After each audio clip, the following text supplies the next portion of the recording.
High friends, good morning. Welcome to Anuj daily blogs. Friends, অনেকদিন পর video করলাম। তো এতদিন অনেক কাজের চাপে ভিডিও করা হয়নি, ঘরের অনেক রকম কাজ ছিল, ধান টান ঝাড়া। তো কালকে আজ বিকেলে একটু ঘুরতে গেছিলাম পার্কে। তো খড়গপুর রেলওয়ে পার্ক সামনে গেছিলাম ঘুরতে, তাই একটু ভাবলাম ভিডিও করে নিই।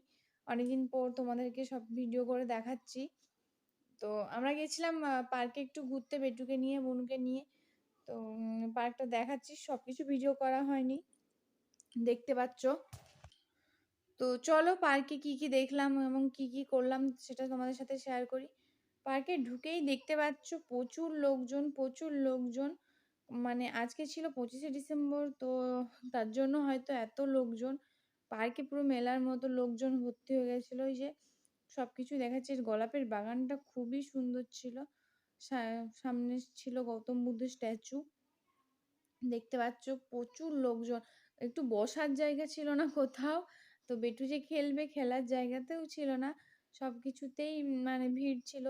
তো আমরা ভেবেছি পরে আরেকদিন আসবো। আর এখানে এখন গাছগুলো সদ্য লাগানো হয়েছে, তো ফুল ফোটেনি। 2 সপ্তাহ পরে মনে হয় খুব ভালোভাবে পার্কটির সৌন্দর্যটা আরো বেড়ে যাবে। দেখতে পাচ্ছ তোমরা, আমার ক্যামেরাটা নড়ছে কারণ আমি হাঁটতে হাঁটতে ভিডিওটা করছিলাম, তার জন্য। বেটু তার বাবার হাত ধরে যাচ্ছে আর আমি আর বনু পিছন পিছনে যাচ্ছি। দেখতে পাচ্ছ এগুলো চারদিকে গাছ লাগিয়েছে। ক্যামেরাটা এত নাড়িয়েছি কেন আমি সেটা নিজেও জানি না। তো ঠিক আছে, কোনো ভুল হয়ে থাকলে আমি বুঝতে পারছি ভিডিওটাও ভালো হয়নি, বাট তাও আমাকে জাস্ট সাপোর্ট করো। আর যদি ভালো লেগে থাকে লাইক কমেন্ট শেয়ার অবশ্যই করবে। তো এই দেখো, এখানে একটা ময়ূর বানানো ছিল। তো ময়ূরটা কি দিয়ে বানানো আমি মানে সব যন্ত্রটন্ত্র দিয়ে বানানো ছিল ময়ূরটা, ঠিক আছে। এই যে বেটু, ওর বাবা ওকে ছেড়ে দিয়ে যাচ্ছে, ও ওর বাবার পেছনে পেছনে দৌড়বে। ও মোটামুটি মজা করেছে, বাট খেলতে পায়নি, খেলনা জিনিসগুলো নিয়ে খেলতে পায়নি। এই দেখো গোলাপের বাগান খুবই বড় ছিল। এটা শুধু গোলাপ, শুধু গোলাপ।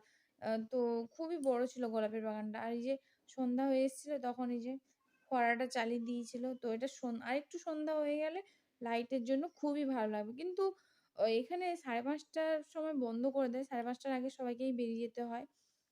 আসার সময় একটু খরগোশটা একটাই খরগোশ ছিল, খরগোশটা বেটুকে দেখিয়ে আনলাম। আর স্ট্যাচুটার মতো করে একটা ছবি তুলে নিয়েছি বেটুর সাথে, দেখতে পাচ্ছ।